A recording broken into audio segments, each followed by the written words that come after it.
नमस्कार दोस्तों, स्वागत है आपका अपने परिवार लर्निंग विद स्टडी प्लेटफॉर्म पर। तो दोस्तों, आज की इस क्लास में हम लोग जीके के टॉप मोस्ट इम्पॉर्टेंट 30 क्वेश्चंस को पढ़ेंगे।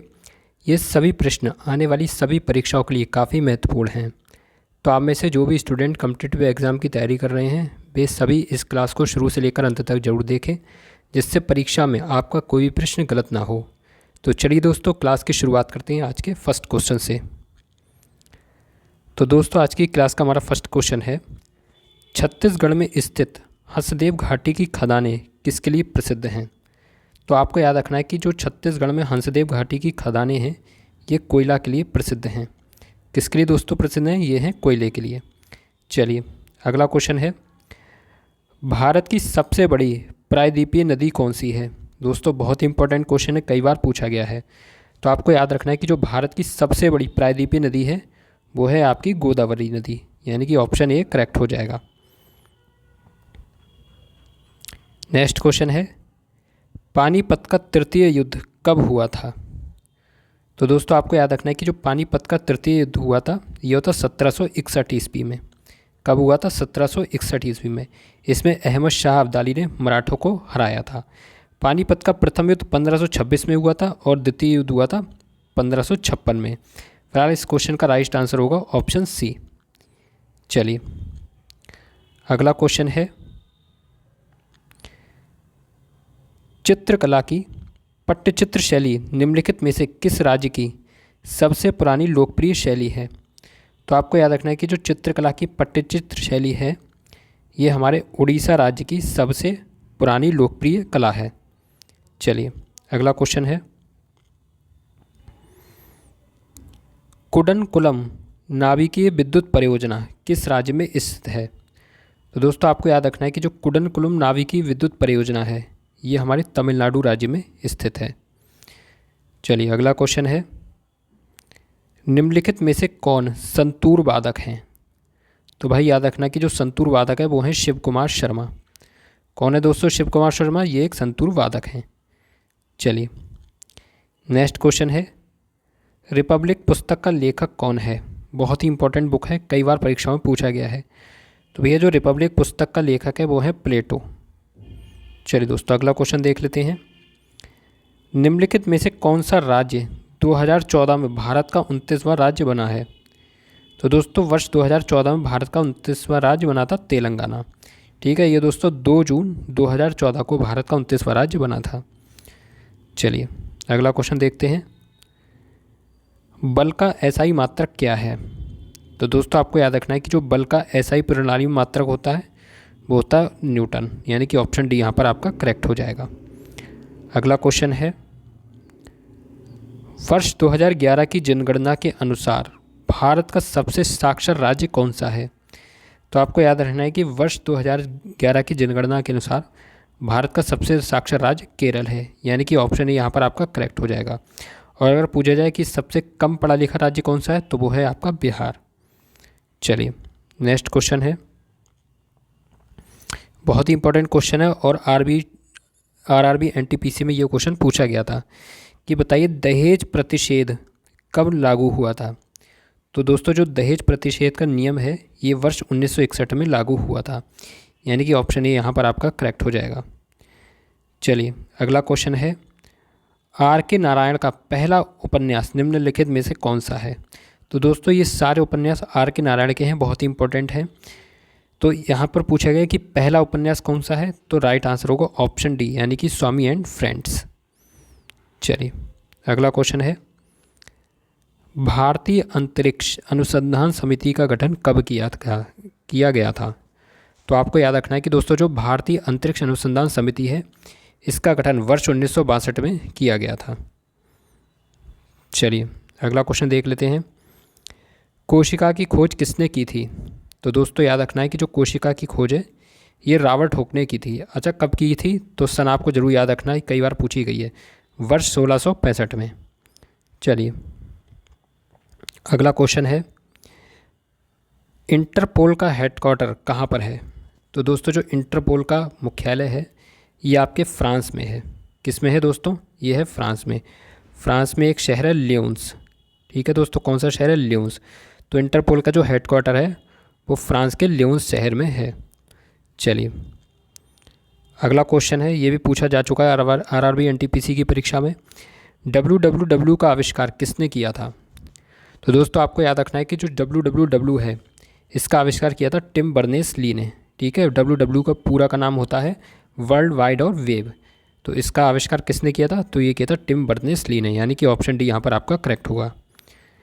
चलिए अगला क्वेश्चन है, भारतीय संविधान का कौन सा अनुच्छेद सार्वजनिक रोजगार में समान अवसर का अधिकार प्रदान करता है?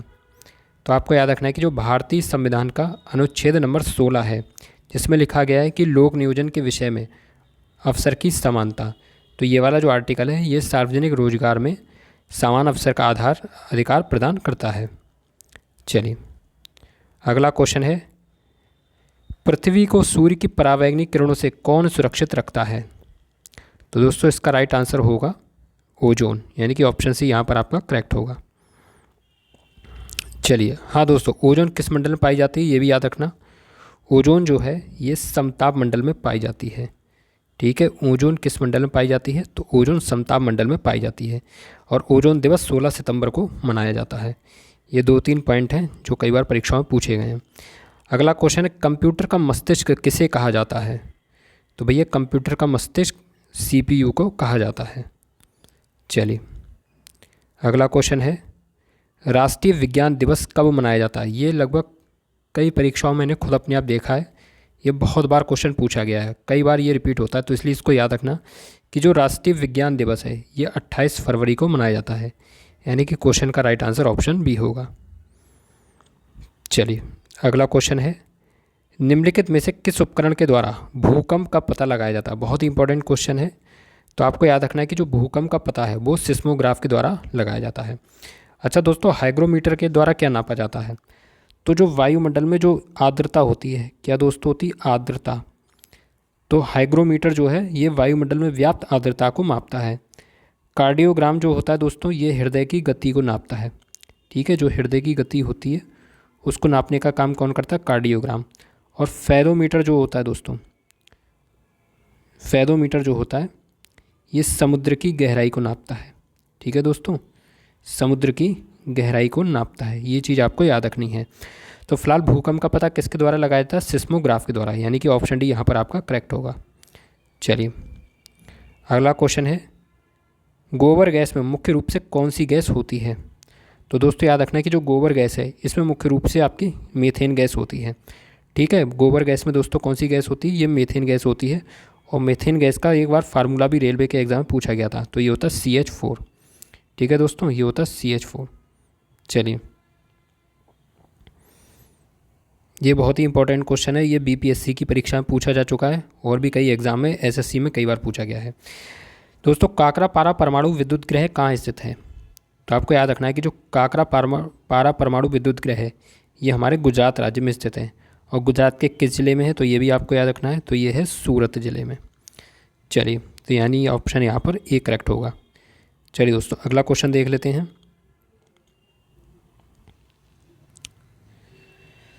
थाईपुसम फेस्टिवल किस राज्य में बनाया जाता है? दोस्तों ये वाला क्वेश्चन वेरी वेरी इंपॉर्टेंट है, इसको दोस्तों स्टार बना के लिख लो, अपने नोट्स में लिख लो इसको। ये जो थाईपुसम फेस्टिवल है ये तमिलनाडु राज्य में मनाया जाता है। ठीक है दोस्तों, कहाँ पर मनाया जाता है? ये तमिलनाडु राज्य में मनाया जाता है। चलिए अगला क्वेश्चन है, सुभद्रा योजना किस राज्य की योजना? दोस्तों रेलवे में योजनाएं जरूर पूछी जाती हैं, तो इसलिए आप डेली 2-3 योजनाओं को पढ़ते रहिए करिए। बाकी मैं रोज़ अपना प्रैक्टिस सेट लाता रहूँगा, आप उसके माध्यम से अपने सिलेबस को भी कंप्लीट कर सकते हैं। तो आपको याद रखना है कि जो सुभद्रा योजना है ये हमारे उड़ीसा राज्य की योजना है। सुभद्रा योजना किस राज्य की योजना है? ये है उड़ीसा राज्य की। सॉरी दोस्तों, यहाँ पर ऑप्शन सी में है उड़ीसा। सुभद्रा योजना हमारे उड़ीसा राज्य की, यानी कि ऑप्शन सी यहाँ पर आपका करेक्ट होगा।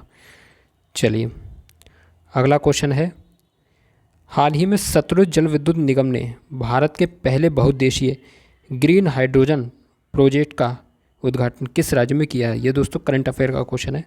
आपको याद रखना है कि जो सतलुज जल विद्युत निगम है इसने अभी हाल ही में भारत के पहले बहुउद्देशीय ग्रीन हाइड्रोजन प्रोजेक्ट का उद्घाटन हिमाचल प्रदेश में किया है। कहाँ पर किया है दोस्तों? हिमाचल प्रदेश में किया है। हिमाचल प्रदेश के मुख्यमंत्री का नाम क्या है? तो वो है सुखबीर सिंह सुक्खू। चलिए अगला क्वेश्चन है, स्कूल ऑन व्हील्स पहल का उद्घाटन किस राज्य में हुआ है? बहुत ही इंपॉर्टेंट क्वेश्चन है दोस्तों। जो स्कूल ऑन व्हील्स पहल है इसका उद्घाटन अभी हाल ही में मणिपुर राज्य में हुआ है। कहाँ पर हुआ है? तो ये हुआ है मणिपुर राज्य में। और मणिपुर के मुख्यमंत्री ने ही अभी हाल ही में इस्तीफ़ा दे दिया था। नाम क्या था उनका? तो उनका नाम था वीरेंद्र सिंह।